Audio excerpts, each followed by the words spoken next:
So அனைவருக்கும் வணக்கம். இது வாமன் டிஎன்பிசி பயிற்சி மையம் தேனி. ஸோ நம்ம ஆல்ரெடி நம்ம குரூப்பில் வந்து ஷேர் பண்ணியிருந்தோம். மாடல் எக்ஸாம் குரூப் 4க்காக மாடல் எக்ஸாம் 1, 2, 3 அப்படின்னு சொல்லி 3 எக்ஸாம் இது வரைக்கும் நடந்திருக்கு. இன்னும் உங்களுக்கு ஒரு 3 கொஸ்டின் பேப்பர் வந்து ஷேர் பண்ணுவாங்க. மாடல் எக்ஸாம் குரூப் 4 எக்ஸாமுக்குள்ளே ஒரு 3 எக்ஸாம், மொத்தம் ஒரு 6-7 எக்ஸாம் மாடல் எக்ஸாம் நம்மளுக்கு நடக்கும். ஸோ அதை எழுதி பார்த்துட்டு போங்க. குரூப் 4 போகிறதுக்கு முன்னுக்கு அட்லீஸ்ட் ஒரு 10 மாடல் எக்ஸாம் எழுதுகிற மாதிரி பாருங்கள். ஸோ அப்போ தான் அந்த ஃப்ளோவில் போயிட்டு அங்கே எக்ஸாம் வந்து நீங்கள் ஈஸியாக எழுத முடியும், டைமிங் மேனேஜ் பண்ண முடியும். ஸோ குரூப் 4ல் டைமிங் மேனேஜ்மெண்ட் ரொம்ப முக்கியம். ஸோ அதை கிளியராக பார்க்குறதுக்கு இந்த மாடல் எக்ஸாம் தான் உங்களுக்கு ரொம்ப ஹெல்ப்ஃபுல்லாக இருக்கும். ஸோ வரைக்கும் மேக்ஸ் கொஸ்டின் வந்து கேட்டிருந்தீங்க, ஸோ எக்ஸ்பிளைன் பண்ணி வீடியோ கொடுங்க அப்படின்ட்டு. ஸோ அதுக்காக தான் இந்த மேக்ஸ் கொஸ்டின் வந்துட்டு எக்ஸ்பிளைன் பண்ணி வீடியோ போகிறேன். ஸோ ஒவ்வொரு மாடல் எக்ஸாமுக்கும் தனித்தனியாக ஒரு வீடியோ வந்து மேக்ஸ் கொஸ்டின் மட்டும் 25 கொஸ்டினை எக்ஸ்பிளைன் பண்ணி உங்களுக்கு வீடியோ இருக்கும், ஓகேங்களா? ஸோ அதை பார்த்துட்டு உங்களுக்கு தெரிஞ்சுக்கோங்க. தெரிஞ்ச கொஸ்டினையும் ஒரு தடவை ரிவிஷன் பண்ண மாதிரி எல்லாத்தையும் பார்த்துக்கலாம். ஸோ மேக்ஸை பொறுத்த வரைக்கும் நீங்கள் 23 மினிமம் வந்து 23, ஓகே. ஸோ மினிமம் 20லேருந்து 23க்குள்ளே நீங்கள் எடுக்கிற மாதிரி வச்சுக்கோங்க. மேக்ஸிமம் 23 கொஸ்டின் நம்மளால் கரெக்டாக போட முடியும். ஸோ அதுக்கு நீங்கள் முயற்சி பண்ணுங்கள் மேக்ஸை பொறுத்த வரைக்கும். ஸோ மேக்ஸை பொறுத்த வரைக்கும் அந்த அளவுக்கு நீங்கள் இப்போ 23 கொஸ்டின் ரைட் ஆகிட்டிங்கனாவே உங்களுக்கு மேக்ஸிமம் ரிசல்ட் வரதுக்கு நிறைய சான்சஸ் இருக்குது. நல்லா ஜிஎஸும் தமிழ் நல்லா பண்ணியிருந்தீங்கன்னா ரிசல்ட் வந்துடும், ஓகேங்களா? ஸோ ஃபஸ்ட்டு கொஸ்டின் இதில் பார்த்தீங்க அப்படின்னா, ஸோ இதோட உங்களுக்கு இந்த மாடல் எக்ஸாம் நீங்கள் எழுதி பார்க்கணுன்னு நினச்சிங்கன்னா டிஸ்கிரிப்ஷனில் வந்து உங்களுக்கு டவுன்லோட் லிங்க் இருக்கும். ஸோ நீங்கள் அதை கிளிக் பண்ணிவிட்டு கொஸ்டின் வந்து டவுன்லோட் பண்ணிக்கலாம். ஸோ திரும்ப மாடல் எக்ஸாம் ஃபர்தராக உங்களுக்கு வேணும்னு நினச்சிங்கன்னா வாட்ஸ்அப்போட லிங்க்கும் டெலகிராம் லிங்க்கும் நம்மளோட டிஸ்கிரிப்ஷனில் இருக்கும். நீங்கள் அதை எடுத்து ஜாயின் பண்ணிட்டீங்கன்னா அதில் கொஸ்டின் வந்து ஷேர் பண்ணுவாங்க. நீங்கள் டெஸ்ட் எழுதி பார்த்துக்கலாம், ஃபுல் டெஸ்ட் வந்து எழுதி பார்த்துக்கலாம். கொஸ்டின் எல்லாமே நம்மளுக்கு ரொம்ப ஸ்டாண்டர்டாக இருக்கும், ஓகேங்களா? ஸோ இதில் வந்துட்டு இப்போ ஃபஸ்ட்டு மேக்ஸ் பார்த்துக்கலாம். ஸோ 8 மீட்டர் உயரம், 6 மீட்டர்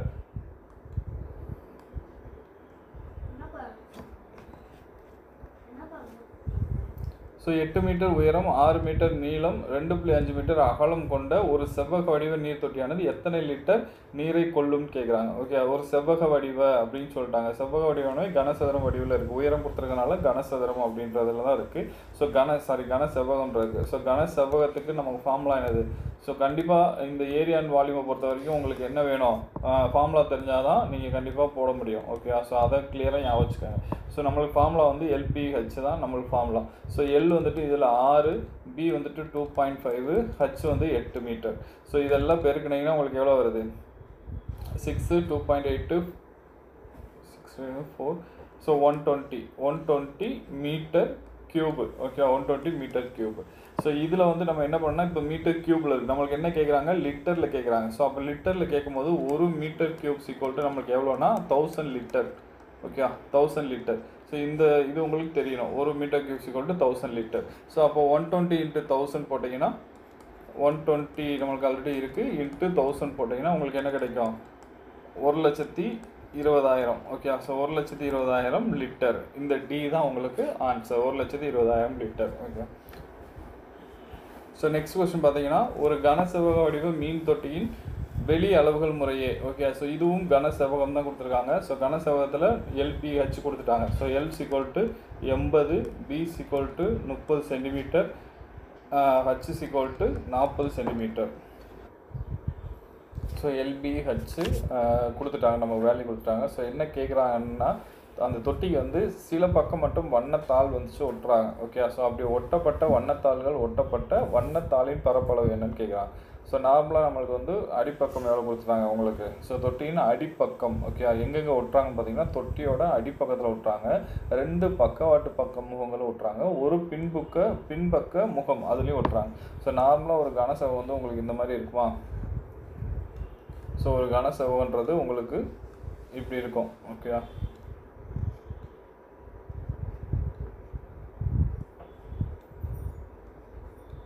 ஸோ இந்த மாதிரி கனசெவ்வகம் இருக்கிறதுல இதில் தான் உங்களுக்கு ஃப்ரண்ட் பேஜ். ஸோ இதில் ஒட்டலை, டாப்லேயே ஒட்டலை. ஸோ அது போக என்ன சொல்கிறாங்கன்னா, இந்த பக்கவாட்டு சைடு இந்த பக்கம் இருக்கு இல்லையா? ஸோ இது ஒரு பக்கவாட்டு சைடு, இது ஒரு பக்கவாட்டு சைடு. அதே மாதிரி கீழே அடிப்பக்கத்தில் ஒட்டுறாங்க. அது போக பின்பக்கத்தில் ஒட்டுறாங்க, ஓகே. ஸோ இதுதான் வந்து பின்பக்கம். இந்த பக்கம் இருக்கிறது தான் பின்பக்கம்.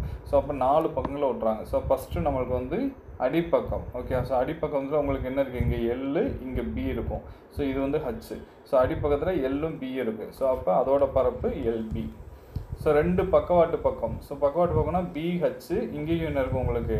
Bயும் H இருக்கும், ஓகே. ஸோ அப்போ 2 × BH ஸோ அடுத்து வந்துட்டு உங்களுக்கு பின்பக்கம்ன்றது L into H. Okay, so அப்போ எல் ஹச், பின்பக்கம்ன்றது எல் ஹச்.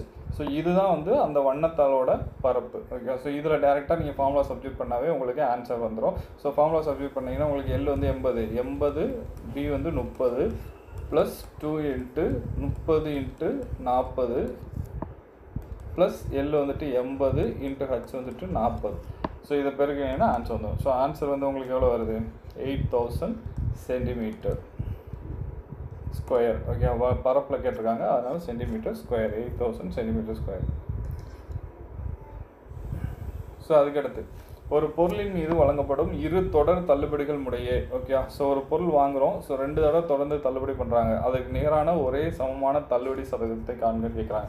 ஸோ இதுக்கு வந்து டிஸ்கவுண்ட். ஓகே, D1 = நான் என்ன எடுக்கிறேன்னா 25, D2 = 20. ஓகே, ஸோ இதுக்கு சிம்பிளான ஃபார்முலா உங்களுக்கு என்ன ஆல்ரெடி நம்ம கிளாஸ் பார்க்கும்போதே சொல்லியிருப்போம் இல்லையா? ஸோ என்னது மைனஸ் டி, அதாவது குறையுது அப்படின்னா மைனஸ் போடணும், கூடுது அப்படின்னா ப்ளஸ் போடணும். So minus D1 minus D2 plus minus D1 into minus D2. Okay, divided by 100. So இப்போ டேரெக்டாக இந்த வேல்யூ எனக்கு குறையிறதுனால நான் இங்கே மைனஸ் போகிறேன். ஓகே, ஸோ மைனஸ் போகிறதுனால குறைஞ்சா எனக்கு என்ன ஆயிரும்? -25 -20 plus -25 into -20 divided by 100. Okay, so இப்போ நம்ம பெருக்கும்போது என்ன வரும்? -45 ப்ளஸ் இங்கே இது மைனஸ் நம்மளுக்கு என்ன ஆயிரும்? ப்ளஸ் ஆயிரும். ஸோ ரிமைனிங் இதை அடிச்சிங்கன்னா உங்களுக்கு என்ன ஆயிரும்? 4, இதை அடிச்சிங்கன்னா 5. ஸோ அப்போ +5. ஸோ இது ரெண்டையும் மைனஸ் பண்ணால் -40 வரும். ஸோ -40% உங்களுக்கு என்ன ஆகும்? குறையும். ஓகே, சமமான அந்த 20க்கும் 25க்கும் சமமான தள்ளுபடி சதவீதம் எவ்வளோன்னு பார்த்தீங்கன்னா 40%. ஓகே, ஸோ நார்மலாக இந்த மாதிரி வச்சு போடலாம். அல்லது நீங்கள் என்ன பண்ணலாம் அப்படின்னா டேக் 100 ரூபா எடுத்துக்கலாம். 100 ரூபா எடுத்துக்கிட்டு ஃபஸ்ட்டு தள்ளுபடி உங்களுக்கு எவ்வளோ? 25. ஓகே, ஸோ அப்போ 75/100. அடுத்த தள்ளுபடி 20. ஸோ இந்த தனித்தனியாக கண்டுபிடிச்சி இதுக்கான இதையும் கண்டுபிடிச்சாலும் உங்களுக்கு எவ்வளோ வரும்னா 60 ரூபா வரும். அந்த 60 ரூபாலன்னா எவ்வளோ தள்ளுபடி பண்ணியிருக்காங்க? 40 ரூபா தள்ளுபடி பண்ணியிருக்காங்க. ஸோ அந்த மாதிரி வச்சும் நீங்கள் பண்ணலாம். ஸோ இதுக்கு ஆன்சர் வந்துட்டு உங்களுக்கு எவ்வளோ? 40%. ஸோ இது நார்மல் எல்சிஎம் ஹெச்எஃப் கேட்குறாங்க. ஓகே, ஸோ நார்மலாக வந்து நீங்கள் 154, 198, 286. ஸோ இதுக்கு வந்துட்டு நார்மலாக எல்சிஎம் எடுத்திங்கன்னா 2ஆல் போட்டிங்கன்னா உங்களுக்கு என்ன வந்துடும்? 7, 7. ஸோ இதை 2ஆல் போட்டிங்கன்னா 9, 9. ஸோ 1, 4, 3. ஸோ அடுத்து இது கண்டிப்பாக எதால் தான் போட முடியும் உங்களுக்கு? 77, 99 வந்துச்சுன்னா 11 போடலாம். ஸோ 7, 9. ஸோ இதை போட்டிங்கன்னா 1, 3, 13. ஸோ அப்போ உங்களுக்கு தெரியும் ஹெச்சிஎஃப் எடுக்கணும்னா எது முழுமையாக வகுப்படுதோ அது மட்டும் எடுத்திங்கன்னா ஹெச்சிஎஃப். ஸோ ஹோலுதையும் எடுத்திங்கன்னா எல்சிஎம். ஸோ அப்போ HCF = உங்களுக்கு என்ன வருது? 2 × 11, 22. ஓகே, ஸோ எல்சிஎம் = உங்களுக்கு என்ன வரும்? 2 × 11 × 7 × 9 × 13. ஸோ இதெல்லாம் பெருக்கினீங்கன்னா உங்களுக்கு ஆன்சர் வரும் 18018. ஓகே, ஸோ ஆன்சர் வந்துட்டு ஏ ஆப்ஷன் 22, 18018. ஸோ அடுத்தது உங்களுக்கு எல்சிஎம் தான் கேட்குறாங்க. ஓகே, ஸோ எல்சிஎம் பெரும்போதும் மடங்கு தான் கேட்குறாங்க. ஸோ அப்போ எல்சிஎம் பார்க்கும்போது ஃபஸ்ட்டு நம்பர்ஸ் என்ன இருக்கோ அந்த நம்பர்ஸ்க்கு எல்சிஎம் பார்த்துடணும். ஓகே, இந்த மாதிரி கொஸ்டின்ஸில் நம்பர்ஸ்க்கு எல்சிஎம் பார்த்துடணும். ஸோ நம்பர்ஸ்க்கு எல்சிஎம் என்னது? 24. எப்படி எல்சிஎம் பார்ப்பீங்க? 8, 12, 24. ஸோ இதில் எது பெரிய நம்பரோ அந்த பெரிய நம்பரில் மற்ற எல்லா நம்பரும் டிவைட் ஆகணும். அப்படி டிவைட் ஆச்சுன்னா அந்த நம்பர் தான் எல்சிஎம். அப்படி இல்லை அப்படின்னா அதுலேருந்து மடங்கு எடுத்து கூட்டிட்டு இப்போ 24 இருக்குன்னா 48. 48ல் இந்த 3 நம்பரும் டிவைட் ஆகுதான்னு பார்க்கணும். அதுக்கடுத்த மடங்கு இப்படி ஒவ்வொரு மடங்காக பார்த்துட்டு எது ஃபுல்லாக டிவைட் ஆகுதோ அதுதான் வந்துட்டு எல்சிஎம் ஈஸியாக எடுக்கிறதுக்கான வழிமுறை. ஸோ இதில் வந்து பார்த்தீங்கன்னா 24 12 டிவைட் ஆகும், 8 டிவைட் ஆகும். ஸோ அப்போ கம்பல்சரியாக உங்களுக்கு எல்சிஎம் என்ன வந்துடும்? நம்பர்ஸ்க்கு 24. அடுத்து எது உங்களுக்கு அதிகமாக இருக்கோ அதை எடுக்க போகிறீங்க. B², இங்கே B², இங்கே B இருக்குது, அப்போ B² எடுத்துக்குவீங்க. இங்கே வந்து Q இருக்குது, இங்கே Q இல்லை, இங்கேயும் Q தான் இருக்குது, அப்போ Q மட்டும் எடுத்துக்கலாம். ஃபஸ்ட்டு எது காமனாக இருக்கோ அதை எடுத்துருங்க. ஓகே, ஸோ காமனாக எடுத்துக்கிங்கன்னா 6, R², இங்கே ஒரு 6, R². ஓகே, ஸோ ஆன்சர் வந்து 24 B² Q R². இதுதான் வந்து ஆன்சர். ஸோ ஸோ அடுத்து ஒரு பள்ளியில் 45 நிமிடங்கள் கொண்ட 7 பாடவேளைகள் உள்ளன. ஓகே, ஸோ ஒரு பள்ளியில் வந்து என்ன சொல்கிறாங்க, 45 மினிட்ஸ் இருக்க 7 பாடவேளைகள். ஓகே, 7 பீரியட்ஸ் இருக்குது.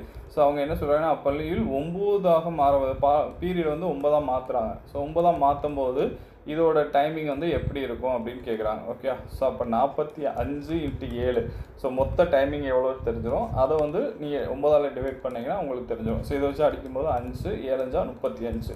ஸோ 35 மினிட்ஸ்ன்றது தான் கரெக்டான ஆன்சர். ஓகே, ஸோ அதான் மொத்த டைமிங். அதை 45 நிமிடம்ன்றது 7 பீரியட் இருக்கு இல்லையா. ஸோ 45 × 7னா மொத்த டைமிங் கிளாஸ் ஹவர்ஸ் எவ்வளோன்றது தெரிஞ்சிடும். அதுக்கு நம்மளுக்கு எத்தனை பீரியட் வேணும், 9 பீரியட் வேணும். அதனால் 9ஆல் டிவைட் பண்ணிங்கன்னா உங்களுக்கு ஆன்சர் கிடச்சிரும். ஸோ அடுத்து வந்து ஒரு கூட்டுவட்டி தனிவட்டி சம். ஒரு கூட்டுவட்டியில் வந்துட்டு என்ன சொல்கிறாங்க அப்படின்னா, 16/2/3 ஆண்டுகளுக்கு 1000 வட்டியாக கிடைக்கிறது. ஸோ அப்போ வட்டியாக கிடைக்கிறது. ஸோ அமௌண்ட்ஸ் ஈக்குவல் டு எப்போயுமே நம்ம என்ன சொல்லுவோம், பிரின்சிபல் ப்ளஸ் கூட்டுவட்டியில் சிஐ. ஸோ அப்போ ஃபார்முலா என்னது, அமௌண்ட்டுக்கான ஃபார்முலா. இப்போ நம்மளுக்கு வந்து வட்டி கொடுத்துட்டாங்க, பிரின்சிபல் கொடுக்கல, அமௌண்ட்டு கொடுக்கல. ஒரு தொகையில் கூட்டு வட்டி 16, ஆண்டு வட்டி வந்து 1700 வட்டியாக கிடைக்கிறது அப்படின்னு சொல்லி வட்டி மட்டும் கொடுத்துட்டாங்க. ஸோ அப்போ வட்டியை மட்டும் இங்கிட்டு வச்சுக்கோங்க, இந்த பிரின்சிபலை அங்கிட்டு கொண்டு போயிருங்க. ஓகே, வட்டியை மட்டும் இங்கிட்டு வச்சு பிரின்சிபலை இங்கே கொண்டு வந்துடுறேன். அப்போ ஃபார்முலா ஃபஸ்ட்டு டெரைவ் பண்ணணும். அப்போ ஃபார்முலா = CI = அமௌண்ட்டுக்கான ஃபார்முலா என்னது, P × 1 + R/100 - P. ஸோ அப்போ CI = உங்களுக்கு என்ன, ஒரு Pயை காமனாக எடுத்துட்டிங்கன்னா 1 + R/100 - 1. ஓகே, P வந்து காமனாக எடுத்துட்டேன். ஸோ இப்போ நம்மளுக்கு தெரியும் வட்டி வந்து கொடுத்துட்டாங்க எவ்வளவு, 1270. P 1 + R வந்து எவ்வளோ கொடுத்துருக்காங்க, இதை வந்து R வந்து 16/2/3 இருக்குது. இதை கிராஸ் மல்டிப்ளிகேஷன் பண்ணிங்கன்னா 50/3 வரும். 16 × 3 48 + 2 50 50/3%. ஸோ அப்போ 50/3ன்றதை நான் இது பண்ணி போட்டேன்னா 50/300 வரும். ஏன்னா கீழே ஒரு 100 இருக்கு இல்லையா, 50/300. ஸோ எத்தனை வருஷத்துக்கு போடுறாங்க, 3 ஆண்டுகள் -1. ஃபார்முலாவில் நான் அப்படியே சப்ஜெக்ட் பண்ணியிருக்கேன். ஸோ அதுக்கடுத்து என்ன பண்ணலாம், 1270 P 1 + இதை அடிச்சிட்டிங்கன்னா உங்களுக்கு என்ன ஆயிரும், இங்கே வந்துட்டு 0 0 அடிச்சிட்டிங்க, இங்கே 5ஆல் அடிச்சிட்டிங்கன்னா உங்களுக்கு என்ன கிடைக்கும், 1, இங்கே வந்து 6. ஓகே, ஸோ இப்போ கிராஸ் மல்டிப்ளிகேஷன் பண்ணிங்கன்னா 1 6 6 6 1 7 7 சரி, இங்கே வந்து 1, இங்கே 6 இருக்கும், கியூபு -1. ஓகே, ஸோ அடுத்த ஸ்டெப் வந்து கிராஸ் மல்டிப்ளிகேஷன் பண்ணுங்கள். So P = 1 6 6 + 7 7/6 cube -1. Okay, so இப்போ வந்துட்டு 1270 P, ஸோ 343 7 கியூபு 216 6 கியூபு -1 இருக்கும். ஓகே, ஸோ அப்போ B = உங்களுக்கு என்ன ஒரு 1270. B வந்துட்டு கிராஸ் மல்டிப்ளிகேஷன் பண்ணி கழிச்சிங்கன்னா உங்களுக்கு எவ்வளோ வரும், 127/216. 127/216 இருக்கும். ஓகே, ஸோ இதை பியோட வேல்யூ கண்டுபிடிக்கும் போது நீங்கள் என்ன பண்ணுவீங்க, இந்த பக்கம் கொண்டு போகிறோம், × 216 / 127. ஸோ அடிச்சிங்கன்னா 10. ஸோ அப்போ B = உங்களுக்கு என்ன கிடைக்கிது, 2160 கிடைக்குது. ஓகே, ஸோ நமக்கு என்ன கேட்குறாங்கன்னா, தனி வட்டியில் 3 ஆண்டு முடிவில் கிடைக்கும் வட்டி தொகைன்றாங்க. அதே தனி வட்டி வீதத்தில் 3 ஆண்டு முடிவில் கிடைக்கும் தனி வட்டி என்னன்னு கேட்குறாங்க. ஸோ தனி வட்டி என்னன்ற போது நமக்கு தெரியும் SI ஃபார்முலா என்னது, SI = PNR / 100. Okay, so P வந்து இப்போ தெரிஞ்சோம் 1600 2160 × N வந்துட்டு 3, R வந்துட்டு 50/3. ஓகே, ஸோ 50/3 நான் 3 வந்து கீழே கொண்டு வந்துட்டேன். ஸோ இப்போ இதை அடிச்சிங்கன்னா 2, இந்த 3 இந்த 3 கேன்சல் ஆயிரும். ஸோ இதை வச்சு அடிச்சிங்கன்னா உங்களுக்கு என்ன ஆயிரும், 1080. ஸோ அப்போ SI = உங்களுக்கு என்ன வருது, 1080. ஓகே, ஸோ 1080ன்றது தான் உங்களுக்கு ஆன்சர். ஸோ ஃபஸ்ட்டு கூட்டு வட்டியில் பிரின்சிபல் கண்டுபிடிச்சிட்டு அதுக்கடுத்து SIயில் வட்டி கண்டுபிடிக்கும். ஸோ இது ஒரு சிம்பிளான சம். பாக்டீரியா முதலாவது 1 மணி நேரத்தில் 5% வளர்ச்சியும், இரண்டாவது 1 மணி நேரத்தில் 8% வளர்ச்சி குன்றியும், மூன்றாவது 1 மணி நேரத்தில் 10% வளர்ச்சியும் அடைகிறது. தொடக்கத்தில் எவ்வளோ இருந்திருக்கு? 10,000 இருந்திருக்கு. 3 மணி நேரம் கழிச்சு என்னன்றது கேட்குறாங்க. ஓகேவா? ஸோ சிம்பிளாக வந்துட்டு ஃபஸ்ட்டு நம்மளுக்கு எவ்வளோ இருக்குது? 10,000 இருக்குது. இதில் ஃபஸ்ட்டு இதில் எவ்வளோ வளர்ச்சி அடைஞ்சது? ஃபஸ்ட்டு இதில் வளர்ச்சி, அப்போ 105/100. ஓகே, இந்த 10,000ன்றது நம்மளுக்கு எப்படி பெரிய இருக்குது? 105% பெரிய இருக்குது. Okay, so 10,000 × 105/100. ஸோ ரெண்டாவது வருஷம் என்ன செய்யுது? 8% குறையுது. அப்போ 100லேருந்து 8 கழிச்சு 92/100 போடணும். மூணாவது என்ன பண்ணுது? 110 வளர்ச்சி காணுது. ஓகே, ஸோ அப்போ அதில் 110 வளர்ச்சி. ஸோ இது இப்போ கேன்சல் பண்ணிங்கன்னா உங்களுக்கு ஆன்சர். அப்போ 0 0 இங்கே 2 0 இங்கே 2 0 அடிச்சிடலாம். ஸோ இங்கே ஒரு 0 இங்கேயும் ஒரு 0. ஸோ இதை பெருக்கி பார்த்தீங்கன்னா உங்களுக்கு ஆன்சர் வந்துடும். ஸோ ஆன்சர் வந்துட்டு 10,626. Okay, so 10,626. ஸோ ஒரு எண்ணின் மதிப்பை 25% குறைத்தால் 120 கிடைக்குன்னா அந்த எண்ணை காண்கன்னு கேட்குறாங்க. ஒரு எண்ணின் மதிப்பை 25% குறைக்கிறாங்க. ஓகே, ஸோ ஒரு எண்ணின் மதிப்பை 25% குறைத்தால் 120 கிடைக்குது. அப்போது ஒரு எண் இருக்குது, அதை 25% குறைக்கிறாங்கன்னா நம்மளுக்கு எவ்வளோ? 75% எவ்வளோன்னு சொல்கிறாங்க? 120ன்னு சொல்கிறாங்க. ஸோ நமக்கு வந்து எக்ஸோட வேல்யூ, அந்த எண் என்னன்னு தான் கேட்குறாங்க. ஸோ இதை அடிச்சிட்டிங்கன்னா உங்களுக்கு என்ன கிடச்சிடும்? x = 120 × 100/75. ஸோ இதை அடிச்சிங்கன்னா 4, இது வந்து 3, இந்த 3 வச்சு அடிச்சிங்கன்னா 4 0. ஸோ அந்த ஆன்சர் என்ன? x = 160. 160. ஸோ அதுக்கடுத்து ஒரு தேர்வில் A என்பவர் Bயை விட 25% மதிப்பெண் அதிகமாக பெற்றுள்ளார். B என்பவர் Cயை விட 10% குறைவாக பெற்றுள்ளார். C என்பவர் Dயை விட 25% மதிப்பெண்கள் அதிகமாக பெற்றுள்ளார். D வந்துட்டு அவரோட மதிப்பெண் எவ்வளோ சொல்கிறாங்க? 500க்கு 320 சொல்கிறாங்க. ஸோ அப்போ இது கீழேருந்து போகணும். D வந்து 500க்கு 320. ஓகே, அப்போ C என்ன சொல்கிறாங்கன்னா, C என்பவர் Dயை விட 25%. C என்பவர் Dயை விட, D வந்து எவ்வளோ? 320, அவரை விட எவ்வளவு? 25% அதிகமாக வாங்குறாரு. ஸோ 320 100%, அதை விட 25 அதிகம் வாங்குறதுனால நம்ம என்ன பண்ணுறோம்? 125ன்னு போடுறோம். ஓகே, ஸோ 125 வாங்குறாரு.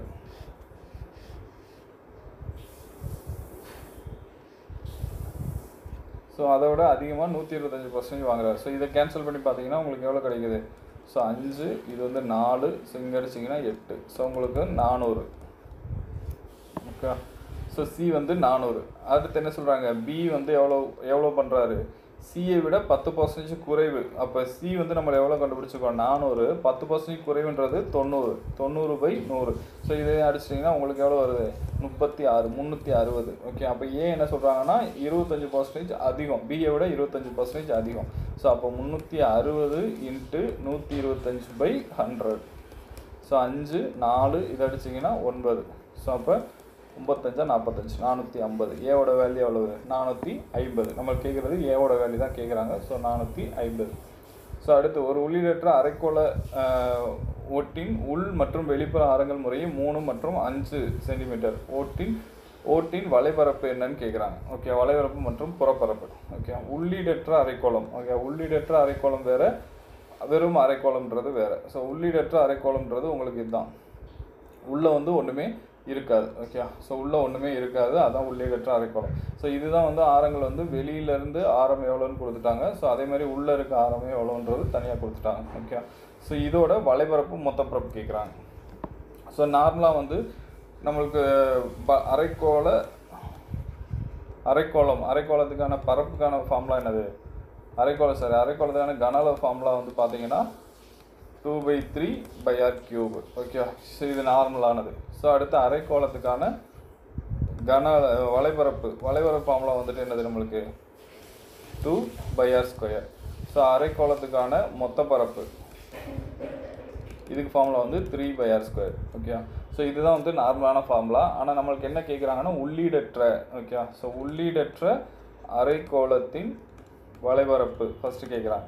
ஸோ இதுக்கு என்ன பண்ணணும் அப்படின்னு பார்த்தீங்கன்னா, ஏற்கனவே 2/, இருக்குது, இங்கே என்னது மாறப்போகுது? 6 தான் மாறப்போகுது. அப்போ r² + r². Okay, small r capital r, இதுதான் வந்து உள்ளீடற்ற அரைக்கோளத்துக்கான ஃபார்முலா.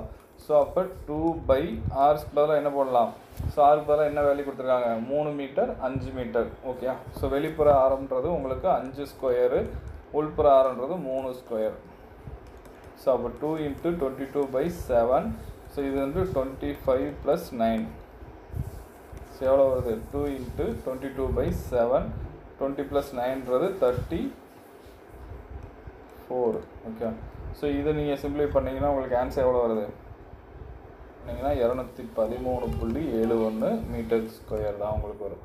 ஸோ அடுத்து உள்ளீடற்ற அரைக்கோளத்தின் மொத்த பரப்பு கேட்குறாங்க. ஸோ மொத்த பரப்பு ஃபார்முலா என்னென்னு பார்த்தீங்கன்னா உங்களுக்கு by 3r² + r². Okay, by 3r² + r² தான் உங்களுக்கு மொத்த பரப்புக்கான உள்ளீடற்ற மொத்த பரப்புக்கான formula. So 22/7 3r²ன்றது 5² + r²ன்றது 3².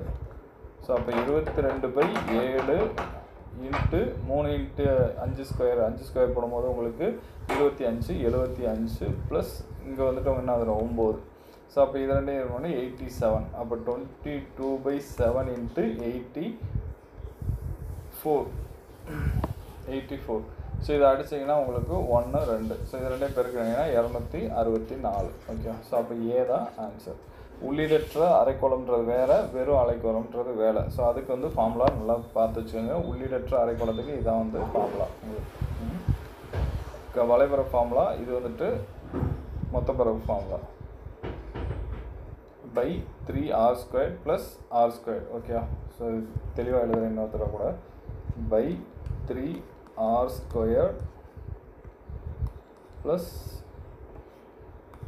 r². Okay, by 3r² + r².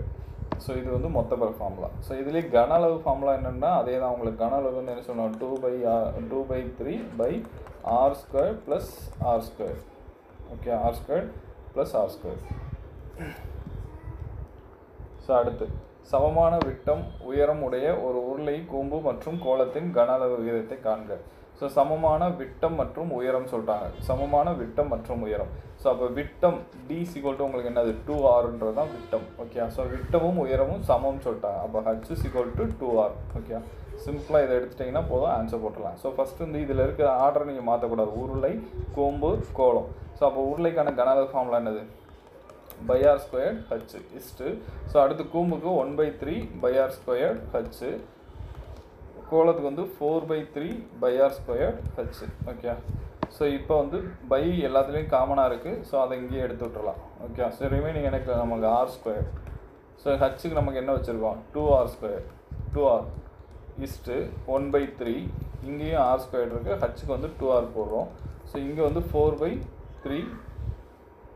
சரி, இங்கே வந்து 4/3 r³ h கிடையாது, r³ ஓகே. ஸோ கோளத்துக்கு வந்து r³. ஸோ 4/3 r³ இருக்கு இல்லையா? r³ okay. ஸோ r³ அப்படியே இருக்கு. ஸோ இப்போ இதில் என்ன பண்ணுறோம் அப்படின்னு பார்த்தீங்கன்னா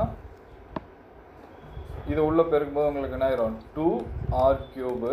இதை உள்ளே பெருக்கும்போது 2/3 r³, 4/3 r³. ஸோ இதுதான் வந்து ஃபைனல் வேல்யூ. ஸோ இப்போ இங்கே r³ எல்லாம் காமனாக இருக்கா? ஸோ அதை ஃபுல்லாக எடுத்துடலாம். ஸோ ரிமைனிங் நம்மளுக்கு என்ன இருக்குது? 2/3 இஸ்ட்டு 4/3. ஓகே. ஸோ இதுக்கு நீங்கள் எல்சிஎம் எடுத்தீங்கன்னா இது ரேஷியோவில் இருக்குது. எல்சிஎம் எடுத்து தனியாக சிங்கிள் எல்சிஎம் பின்னத்துலேருந்து மாற்றும் போது உங்களுக்கு கீழே வந்து 3 வரணும். ஸோ அப்போ 6.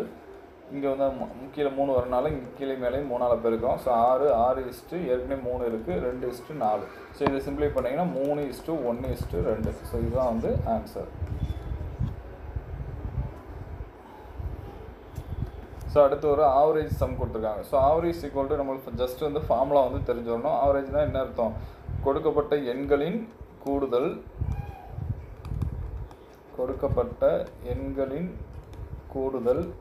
டிவைடட் பை எண்களின் எண்ணிக்கை = சராசரி. ஓகே. ஸோ கொடுக்கப்பட்ட எண்கள்ன்றது நம்மளுக்கு 5 + 9 + x + 17 + 21 டிவைடட் பை எண்ணிக்கைன்றது 5 = உங்களுக்கு என்ன இருக்குது? 13 இருக்குது. ஸோ அப்போ இதை ஃபுல்லாக கூட்டிங்கன்னா உங்களுக்கு எவ்வளோ வருது? ஸோ 30, 47, 52. ஸோ 52 + x = இந்த 5 இங்கே கொண்டு போகும்போது 13 × 5. 13 × 5னா 50, 65. ஸோ அப்போ x = 8, 13. ஓகே. ஸோ எக்ஸோட வேல்யூ வந்து 13. ஸோ அடுத்த ஒரு சராசரி சம்பளம். 5 எண்களின் சராசரி வந்து 27ன்னு சொல்கிறாங்க. 5 எண்களின் சராசரி. ஸோ அப்போ ஃபஸ்ட்டு என்ன சொன்னேன், எண்களின் கூடுதல் சொன்னோம் இல்லையா.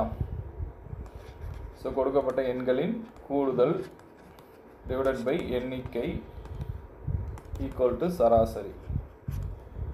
ஸோ அப்போ 5 எண்களின் சராசரி. ஓகே, 5 எண்களின் சராசரி. அப்போ மொத்தம் வந்து நம்மளுக்கு கூடுதல் கொடுக்கல. ஸோ அப்போ கூடுதல் ஈக்குவல் டு 5, சராசரி வந்து 27 இன்ட்டு எண்ணிக்கை வந்து 5. ஓகே, ஸோ நான் அதை தான் இங்கிட்டு கொண்டு போயிருக்கேன். சராசரி வந்து 27, எண்ணிக்கை வந்து 5. அப்போ கூடுதல் ஈக்குவல் டு உங்களுக்கு என்ன வந்துடுது, 100, 135 கூடுதல். ஓகே, ஸோ இதில் என்ன செய்யறாங்கன்னா, ஒரு எண்ணை நீக்கும் போது சராசரி 2 குறைகிறதுன்னு சொல்லிட்டாங்க. ஸோ அப்போ கூடுதல் வந்து 135. 135 வந்து ஒரு எண்ணை எக்ஸ்ன்றதை நான் நீக்கும் போது எனக்கு மொத்தம் எவ்வளோ நம்பர் ஆயிரும், 4 நம்பர் ஆயிரும். அப்படி 4 ஆகும்போது எனக்கு எவ்வளோ குறையுது சராசரிலேருந்து, ஏற்கனவே 27 சராசரி, அதுலேருந்து எனக்கு எவ்வளோ குறையுது, 2 குறையுது. அப்போ 25 மாறுது. ஸோ இப்போ 135 மைனஸ் எக்ஸு, இந்த 4 இங்கிட்டு கொண்டு போகும்போது எனக்கு என்ன ஆயிரும், 100. அப்போ X is equal to 35. So நீக்கப்பட்ட நம்பர் வந்து 35.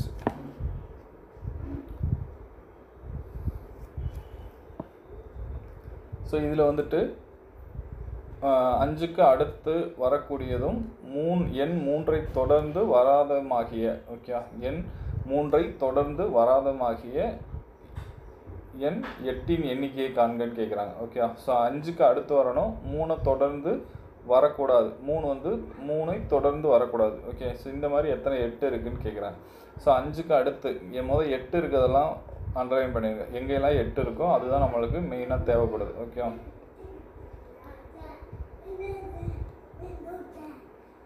ஸோ இதுதான் 8 இருக்கிறது. ஸோ 5க்கு அடுத்து வரணும், 3ஐ தொடர்ந்து இருக்கும், தொடர்ந்து வராதமாகிய. ஓகே, ஸோ 5க்கு அடுத்து வந்து நம்மளுக்கு எத்தனை 8 இருக்குது, ஸோ இங்கே 5க்கு அடுத்து இருக்குது, ஸோ இங்கேயும் 5க்கு அடுத்து, ஸோ 5க்கு அடுத்து, இங்கே 5க்கு அடுத்து. ஓகே, ஆனால் 3 வந்து வரக்கூடாது, தொடர்ந்து வந்து 3 வரக்கூடாது. இங்கே வந்து 5, 3 தொடர்ந்து வருது, அப்போ இந்த பேர் நம்ம எடுக்க முடியாது. ஸோ இங்கே வந்து 5, 6, அப்போ இங்கே ஒரு பேர் எடுத்துக்கலாம். ஸோ இங்கே வந்து 3, 5, ஸோ அப்போ இந்த பேரையும் நம்ம எடுத்துக்கலாம். ஏன்னா 5 தான் முன்னால் இருக்கக்கூடாது, 3 வந்து முன்னால் இருக்கலாம். ஸோ இந்த பேரையும் நம்ம எடுத்துக்கலாம், 5, 4. ஸோ அடுத்து இந்த பேரை எடுக்க முடியாது. ஓகே, ஸோ 5, 3 தொடர்ந்து வருது, எடுக்க முடியாது. ஸோ அடுத்து இந்த பேரை நீங்கள் எடுத்துக்கலாம், அடுத்து இந்த பேரையும் நீங்கள் எடுக்கலாம், ஸோ அப்புறம் இந்த பேரையும் எடுக்கலாம். ஸோ மொத்தம் எத்தனை பேர் நம்மளுக்கு வருது, மொத்தம் வந்துட்டு 6 பேர் வருது. ஸோ ஆன்சர் வந்து அதில் 4ன்னு கொடுத்துருப்பாங்க, ஆன்சர் வந்து 6. ஓகே, ஸோ அடுத்த கொஸ்டின் பார்த்தீங்கன்னா ஒரு missing number questions. Okay, so அடுத்து வரும் எண்ணை நெக்ஸ்ட் நம்பர் என்னன்னு கேட்குறாங்க. ஸோ 3, 10, 29, 66, 127. ஸோ இதை பார்த்தாவே நம்மளுக்கு கொஞ்சம் ரிலேட் ஆகும். ஓகே, ஸோ என்னன்றது. ஸோ நார்மலாக இந்த இதுக்கு நம்ம சொல்கிறது என்னது, டிஃப்ரென்ஸ் பாருங்கள் அப்படின்னு தான் ஃபஸ்ட்டு நான் சொல்லுவேன். ஓகே, அப்போ டிஃப்ரென்ஸ் பார்த்தீங்கன்னா உங்களுக்கு என்ன ஆகும், 7, இதோட டிஃப்ரென்ஸ் 19, அடுத்த டிஃப்ரென்ஸ் 37, அடுத்த 61, அப்புறம் 91. ஸோ அதுக்கு அடுத்த டிஃப்ரென்ஸ் பாருங்கள். ஓகே, ஸோ இதுக்கு டிஃப்ரென்ஸ் பார்க்கும்போது 12, 18, 24, 30. ஸோ அப்போ இதில் வந்து சம் நம்பர்ஸ் ஆட் ஆகுது உங்களுக்கு இங்கேயே கண்டுபிடிச்சிருங்க இல்லையா, 6 6 கூட்டிகிட்டு போகுது. ஸோ அதை வச்சு நீங்கள் மேலே வந்து ஆன்சர் கண்டுபிடிச்சிடலாம். ஸோ எப்போயுமே இந்த மாதிரி மிஸ்ஸிங் நம்பர்ஸ் கொடுத்துருந்தாங்கன்னா டிஃப்ரென்ஸ் தான் ஃபஸ்ட்டு நீங்கள் பார்க்கணும். டிஃப்ரென்ஸில் கண்டுபிடிக்க முடியலனா தான் அடுத்த ஸ்டெப்புக்கு நீங்கள் போகணும். ஆனால் மேக்ஸிமம் டிஃப்ரென்ஸ்லேயே நீங்கள் ஆன்சர் ஈஸியாக கண்டுபிடிச்சிடலாம். ஓகேவா, ஸோ அதை வந்து ஞாபகம் வச்சுக்கோங்க. ஸோ ரெண்டாவது இந்த மெத்தட் நார்மலாக பார்த்தோன்னே உங்களுக்கு என்னது, இது ஒரு க்யூப் நம்பர்ஸாக மாறிட்டு போதா. ஸோ 64, 125, 27, 8, 1 அப்படின்ற ஒரு க்யூப் நம்பர்ஸாக இருக்குது. ஸோ அப்போ அதில் ஏதோ பண்ணியிருக்காங்கன்றதை நம்ம ஈஸியாக கண்டுபிடிச்சிடலாம். பார்த்தோன்னே ஓரளவு கெஸ் பண்ண முடியும். ஸோ அப்போ 1 க்யூப் ப்ளஸ் 2 போட்டிருக்காங்க. ஸோ 2 க்யூபு ப்ளஸ் 2 போட்டிருக்காங்க. 3 க்யூபு ப்ளஸ் 2 போட்டிருக்காங்க. 4 க்யூபு ப்ளஸ் 2. ஸோ நமக்கு அதுக்கடுத்து என்ன வரணும், 6 க்யூப் ப்ளஸ் 2 வரணும். ஸோ அப்போ 216 ப்ளஸ் 2 218. ஸோ ஆன்சர் வந்து 218. ஸோ ஏ மற்றும் பி ஆகியோர் 30 நாட்களை முடிப்ப 20 சேர்ந்து 20 நாட்கள் வேலை செய்த பிறகு பி சென்று விடுகிறார். ஸோ ஏ ப்ளஸ் பி உங்களுக்கு கொடுத்துட்டாங்க. ஸோ எவ்வளோன்னு பார்த்தீங்கன்னா 30, 1/30 நாட்கள். 2 பேரும் சேர்ந்து எவ்வளோ நாள் முடிக்கிறாங்கன்னா 20 நாட்கள் வேலை முடிக்கிறாங்க. So into 20. ஸோ அப்போ அடிச்சிங்கன்னா 2/3 வேலை முடிஞ்சிருச்சு. ரிமைனிங் ஒர்க்கு உங்களுக்கு என்ன இருக்குது, 1 - 2/3, 1/3 இருக்குது ரிமைனிங் ஒர்க். இந்த ரிமைனிங் ஒர்க்கை தான் யார் பார்க்குறாங்கன்னா ஏ, அவன் மீதமுள்ள வேலையை ஏ தனியாக பார்க்குறாரு. அப்போ ஏ மட்டும் எத்தனை நாள் அந்த வேலையை முழுமையாக எத்தனை நாட்களில் முடிப்பார்னு கேட்குறாங்க. ஸோ அப்போ 1/3 இன்ட்டு அவர் எத்தனை நாளில் முடிக்கிறாரு, 20 நாளில் முடிக்கிறாரு. அப்போ 1/60. ஸோ அப்போ ஏ மட்டும் தனியாக அந்த வேலையை எத்தனை நாள் முடிச்சிருப்பாங்கன்னா 60 நாட்களில் முடிப்பாங்க. ஓகேவா. ஸோ ரிமைனிங் வேலைன்றது 1/3. அந்த 1/3 எத்தனை நாளில் முடிக்கிறாரு? 20 நாட்களும் முடிக்கிறார். அதனால தான் அது ரெண்டையும் போட்டு நான் பெருக்கிருக்கேன். பெருக்கினா உங்களுக்கு ஆன்சர் கிடைச்சிடும். ஸோ ஒருவர் சென்னையிலிருந்து டெல்லிக்கு செல்ல ரயிலில் புறப்படுகிறார். அவர் தனது பயணத்தை புதன்கிழமை 22:30 மணிக்கு, இது வந்து ரயில்வே டைமில் கொடுத்துருக்காங்க. எந்த தாமதமின்றி ரயிலில் செல்வதாக கொண்டால் மொத்த பயண நேரம் 32 மணி நேரம் ஆகும். அவர் எப்போது டெல்லி சென்றடைவார்? ஓகே. ஸோ இவங்க புதன்கிழமை எப்போ போகிறார்? இவர் 22:30 ரயில்வே டைம் தான். ஸோ ரயில்வே டைம் வரும்போது இவர் ப்ளஸ் 32 மணி நேரம் தொடர்ந்து பயணிக்கிறார். ஸோ அப்போ எப்போ வந்து இதாகும்னு சொல்லி தான் கொஸ்டின் கேட்குறாங்க. ஸோ அப்படி கேட்கும்போது என்ன பண்ணலான்னு பார்த்தீங்கன்னா, ஃபஸ்ட்டு வந்து 24 மணி நேரம். இப்போ புதன்கிழமை 10:30 கிளம்புறாரு, இப்போ 22:30 அப்படின்னா ப்ளஸ் 24 மணி நேரம்னா நம்மளுக்கு என்ன ஆயிரும்? வியாழக்கிழமை 22:30 ஆயிருமா? ஸோ அப்போ 32 மணி நேரத்தில் நம்மளுக்கு 24 மணி நேரம் போயிடுச்சு. மீது எவ்வளோ இருக்குது? 8 மணி நேரம் இருக்குது. ஸோ அந்த 8 மணி நேரத்தை இதை ஆட் பண்ணிங்கன்னா உங்களுக்கு ஆன்சர் வந்து சிம்பிளாக முடிஞ்சிடும். ஓகே. ஸோ அப்போ 8 மணி நேரம்ன்றது இதில் என்ன பண்ணலாம்? 23, 30, 24, 30, அடுத்து 1. ஓகே. 24 அடுத்து என்ன வந்துடும்? 1 30, 2 30, 3 30, 4 30, 5 30. ஓகே. ஸோ எத்தனை மணி நேரம்? 8 மணி நேரம் வரணும். ஸோ நம்மளுக்கு 7 மணி நேரம் 6 30. ஸோ 6 30க்கு தான் அடுத்து எங்கே வியாழக்கிழமை முடிஞ்சிருச்சு. அதுக்கடுத்து வெள்ளிக்கிழமை 6 30ன்றது தான் சரியான ஆன்சராக இருக்கும். ஓகே. ஸோ வெள்ளிக்கிழமை 6 30. ஏன்னா வியாழக்கிழமை 24 ஹவர்ஸ் முடிஞ்சிருச்சு. புதன்கிழமை வர்றாங்க, வியாழக்கிழமை 24 ஹவர்ஸ் முடிஞ்சிருச்சு. அதுக்கடுத்து ஒரு 6 மணி நேரன்றது வெள்ளிக்கிழமை காலையில் 6 30. ஓகே. ஸோ காலையில் 6 30. ஸோ அதுக்கடுத்து முதல் 20 எண்களில் ஒரு முழு எண் சமவாய்ப்பு முறையில் தேர்ந்தெடுக்கப்படுதுன்னா அந்த எண் பகா எண்ணாக இருப்பதற்கான நிகழ்தகவு என்னன்னு கேட்குறாங்க. ஸோ அப்போ என் ஆஃப் எஸ்ன்றது உங்களுக்கு தெரியும். மொத்தம் வந்து 20 நம்பர் கொடுத்துட்டாங்க. முதல் 20 இலன்கள். இப்போ என் ஆஃப் ஈன்றது உங்களுக்கு என்னது? பகா எண். ஓகே. ஸோ பகா எண் எத்தனை இருக்குது? நம்மளுக்கு 1 வந்து பகா எண் கிடையாது. ஸோ 2லேருந்து தான் பகா. 2, 3, 5, 7, 11, 13, 17, 19. ஸோ இதெல்லாம் பகா எண். ஸோ அப்போ 8 பகா எண். என் ஆஃப் இ = என்ன வருது உங்களுக்கு? 8. ஸோ அப்போ probability of E = event = n of E divided by n of S. So அப்போ 8/20 அடிச்சிங்கன்னா உங்களுக்கு என்ன ஆயிரும்? 2/5, 2/5. ஒரு குடும்பத்தின் வரவும் செலவும் இடையே உள்ள விகிதம் 7:6 எனில் வரவு 21,000 மணி சேமிப்பு என்னன்னு கேட்குறாங்க. ஸோ ஒரு குடும்பம், அதான் ஆக்சுவலாக இன்கம் வந்து 2 வழியில் செலவாகும். ஒன்று வந்து செலவு, இன்னொன்று வந்து சேமிப்பு. Okay. Expenditure plus savings. Income = expenditure savings. நம்ம கொடுத்துருக்கு வந்து வரவு இன்கமுக்கும் செலவுக்கும் உள்ள ரேஷியோ தான் கொடுத்துருக்காங்க. ஸோ அப்போ 7:6ன்றது 7x 6xன்னு வச்சுக்கலாம். ஓகே. 7x 6x. ஸோ அப்போ வரவு மட்டும் நமக்கு எவ்வளோனா 7x. ஸோ அதோட வேல்யூ தான் எவ்வளோ கொடுத்துருக்காங்க? 21,000 கொடுத்துருக்காங்க. ஸோ அப்போ x = நம்மளுக்கு என்ன ஆயிரும்? 3000. ஓகே. x = 3000. அப்போ செலவு மட்டும் நம்ம 6x நம்மளுக்கு எவ்வளோ வருது? 6xக்கு பதிலாக 3000 போட்டோன்னா 18,000 நம்மளுக்கு என்னது? செலவு. அப்போ 21,000ல் 18,000 போச்சுன்னா 3000 நம்மளுக்கு என்னவாக இருக்கும்? சேமிப்பாக இருக்கும். ஓகே. சேமிப்பாக இருக்கும். அடுத்து இது ஒரு ரேஷியோ. ஸோ அப்போ 4:6 18:5. ஓகே. ஸோ அப்போ இந்த மாதிரி கொடுத்துட்டாங்கன்னா ரெண்டு இடத்துலையும் பி வருது இல்லையா? ஸோ பி ஏபியோட ரேஷியோ, பிசியோட ரேஷியோ. ஸோ இங்கேயும் பி இருக்குது. ஸோ இங்கேயும் வந்து நம்மளுக்கு என்ன இருக்குது? பி இருக்குது. அப்போ 2 நம்பரையும் நீங்கள் என்ன பண்ணணும்னா பெருக்கணும். ஓகே. ஸோ இந்த 18 வச்சு இந்த 2 நம்பரையும் பெருக்கணும். இந்த 6 வச்சு இந்த 2 நம்பரையும் பெருக்கணும். ஓகே. ஸோ அப்போ 18 வச்சு இந்த 2 நம்பரையும் பெருக்கும்போது உங்களுக்கு என்ன கிடைக்குது? 108:108:108:30. ஓகே. ஸோ அப்போ இங்கே வந்து சேம் ஆகிடுச்சா? பி வந்து இப்போ ஒரு ஈக்குவல் ஆக்கிட்டோம். அப்போ இது வந்து ஏ, இது வந்து பி, இது சி. ஓகே. நம்ம கேட்குறது ஏபிசியோட விகிதம் தான் கேட்குறாங்க. ஸோ அப்போ இது ஒரே நம்பர் ஆகும். அப்போ 72:108:30. ஓகே. இதை சிம்பிளை பண்ணிங்கன்னா எவ்வளோ வருது? 12:18:5. 6ஆல் இது பண்ணிங்கன்னா உங்களுக்கு இந்த மாதிரி வேல்யூ கிடைக்கும். சிம்பிளைஃபை பண்ணி போடும். ஒரு தொகையான ஆண்டுக்கு 13 1/2 தனி வட்டி விகிதத்தில் 4 வருடங்களில் 2502.50 தருகிறது எனில் அந்த தொகையை காண்கன்னு கேட்குறாங்க. ஓகே. ஸோ நார்மலாக உங்களுக்கு தனி வட்டி தான். அது வந்து அமௌண்ட்டு தான் கொடுத்துருக்காங்க. ஸோ பி ப்ளஸ் எஸ்ஐ கொடுத்துருக்காங்க. ஸோ அமௌண்ட்டோட வேல்யூ நம்மளுக்கு தெரியும். Okay. So 25,0250 = P SI formula என்னது? PNR divided by 100. ஸோ அப்போ பியை மட்டும் காமனாக எடுத்துட்டிங்கன்னா 1 + என்ஆர் டிவைடட் பை 100. ஸோ நம்மளுக்கு என்ன கேட்குறாங்கன்னா அசல் தான் கேட்குறாங்க. ஸோ மற்றதெல்லாம் சப்ஸ்டிட்யூட் பண்ணிடுங்க. ஸோ 1 + n வந்து எவ்வளோ நம்மளுக்கு 4 வருடம். R வந்துட்டு இது கிராஸ் மல்டிப்ளிகேஷன் பண்ணிங்கன்னா 13 1/2 கிராஸ் மல்டிப்ளிகேஷன் பண்ணிங்கன்னா 26 27/2. ஸோ அப்போ 27/100 × 2.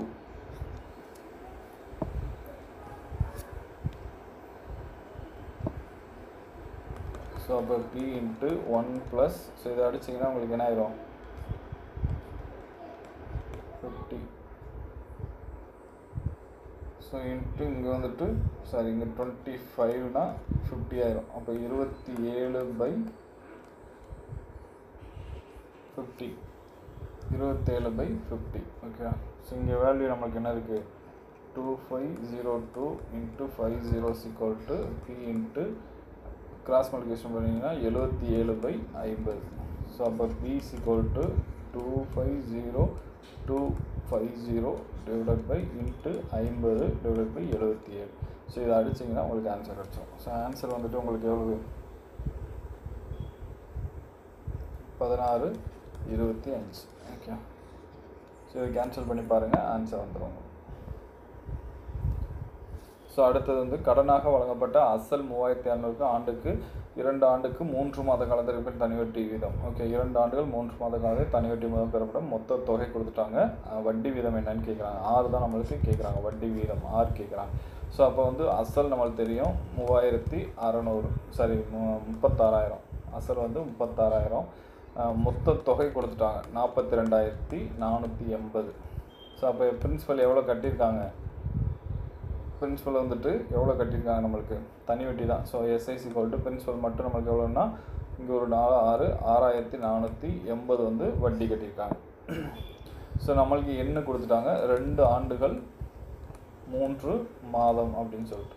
ஸோ அப்போ ஃபஸ்ட்டு வந்துட்டு எஸ்ஐக்கான ஃபார்முலா என்னது? SI = PNR divided by 100.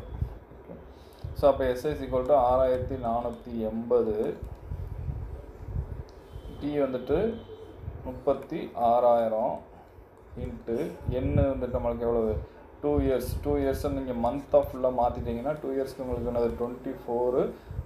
ஒரு வருஷத்துக்கு 12 மாதம் இல்லையா? 2 வருஷம் 24 ப்ளஸ் ஒரு 3, அப்போ 27 மாதங்கள். 27 நம்மளுக்கு ஆனுவலி வட்டி வீதம் கொடுத்துருக்காங்களா? 27/12 போடணும். ஸோ அப்போ 27/12 into R, okay, divided by 100. So இதை அப்படியே வச்சுக்கோங்க. ஸோ என்ன இப்போ இதை டெரைவ் பண்ணிங்கன்னா ஆன்சர் வந்துடும். 6480 × 100 டிவைடட் பை 36000 இன்ட்டு இதை கொண்டு வந்தீங்கன்னா 12 மேலே வந்துடும். So 12 divided by 27. இங்கே வந்து என்ன இருக்குது? 6 நம்மளுக்கு வேணும். ஸோ இதை சிம்பிளை பண்ணிங்கன்னா ஆன்சர் வந்துடும். ஓகே. ஸோ இந்த 3 0 இங்கே அடியாயிருமா? 0 0 0 கேன்சல் ஆகிடும். ஸோ ரிமைனிங் இருக்குது 36, இங்கே 64 8. ஸோ இது வந்துட்டு 4ஆல் அடிச்சிங்கன்னா 9. ஸோ இதை 4ஆல் அடிக்கலாமா? அடிச்சிங்கன்னா 1 6 2 162. ஸோ 162 9ஆல் அடித்தோம்னா ஸோ 9ஆல் அடிக்கலாம். ஓகே. ஸோ அடிச்சிங்கன்னா 1, மீது வந்து 7, 72ல் 8. ஓகே.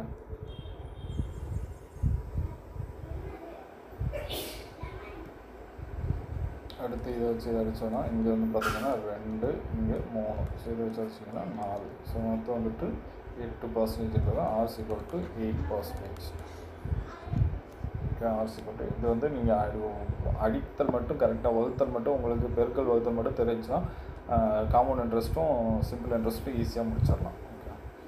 ஸோ ஒரு வாகனத்தின் மதிப்பு ஒவ்வொரு ஆண்டும் 15% குறைகிறது. அவ்வாகனத்தின் தற்போதைய மதிப்பு 45000 எனில் 3 ஆண்டுகள் பிறகு அவ்வாகனத்தின் மதிப்பு என்னன்னு கேட்கலாம். ஸோ தற்போதைய மதிப்பு 45000. நம்ம பாக்டீரியாசம் போட்டோம் இல்லையா? பாக்டீரியான்னு இது பண்ணுறது அதே மாதிரி தான். ஸோ 15% குறைகிறது. ஸோ அப்போ 15% குறைஞ்சிங்கன்னா 85/100 இன்ட்டு 85/100 இன்ட்டு 85/100. ஸோ இதை சிம்பிளை பண்ணால் ஆன்சர் வந்துடும். ஸோ 765.625. ஓகே. ஸோ இதுதான் வந்து ஆன்சர்.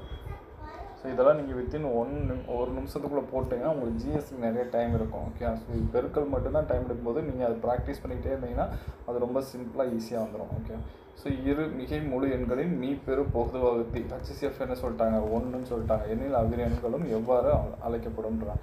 அவ்விரு எண்களும் சார் பகா எண்கள். கோ பிரைம்ஸுக்கு தான் நம்ம ஹச்சிஎஃப் என்ன சொல்கிறோம், கோ பிரைம் சொல்லக்கூடியது தான் ஹச்சிஎஃப் வந்துட்டு 1ன்னு சொல்லுவோம். ஓகே, 1, அதாவது கோ பிரைம்ன்றது அடுத்தடுத்த நம்பர் 2 நம்பர் இருக்குன்னா இதோட இது வந்துட்டு கண்டிப்பாக ஹச்சிஎஃப் என்னவாக இருக்கும், 1ஆக இருக்கும். ஓகே, எந்த அடுத்தடுத்த நம்பர் எடுத்தாலும் இப்போ 48, 49 இது ரெண்டுக்கும் வகுத்திகளே கிடையாது. ஸோ ஹச்சிஎஃப் என்னவாக இருக்கும், பொது காமன் வகுத்தி வந்து 1ஆக இருக்கும். ஓகே, ஸோ இந்த மாதிரி அடுத்தடுத்த நம்பர் பகா எண்கள் இதெல்லாம் எடுத்தோம்னா நம்ம 5, 7 ஸோ இதை எடுத்தோம்னா என்னது கண்டிப்பாக ஹச்சிஎஃப் என்ன தான் நம்மளுக்கு 1 தான். ஸோ இந்த மாதிரி ஹச்சிஎஃப் எங்கெல்லாம் 1 வருதோ அதெல்லாம் நம்மளுக்கு சார் பகா எண்கள் அப்படின்னு சொல்லுவோம். ஸோ அதுதான் இந்த சம். ஓகே, ஸோ இதுதான் மாடல் எக்ஸாம் 1க்குரிய மேக்ஸ் எக்ஸ்ப்ளனேஷன். இதில் ஏதாவது டவுட் இருந்துச்சுன்னா கமெண்ட் பண்ணுங்கள். ரிமைனிங் கொஸ்டின்ஸ் உங்களுக்கு வேணும்னா டிஸ்கிரிப்ஷனில் டவுன்லோட் லிங்க் இருக்கும். ஸோ அதை நீங்கள் டவுன்லோட் பண்ணி டெஸ்ட் எழுதி பார்த்துக்கலாம். ஸோ குரூப் 4 முடிக்கிறதுக்குள்ள அட்லீஸ்ட் ஒரு 10 டெஸ்ட்டாக எழுதி பார்த்துட்டு போங்க. அதுதான் ரொம்ப ப்ராக்டிஸாக இருக்கும், யூஸ்ஃபுல்லாக இருக்கும். டைம் மேனேஜ் பண்ணுறதுக்கு மேக்ஸிமம் முயற்சி பண்ணுங்கள். ஓகேவா? ஸோ நன்றி, வணக்கம்.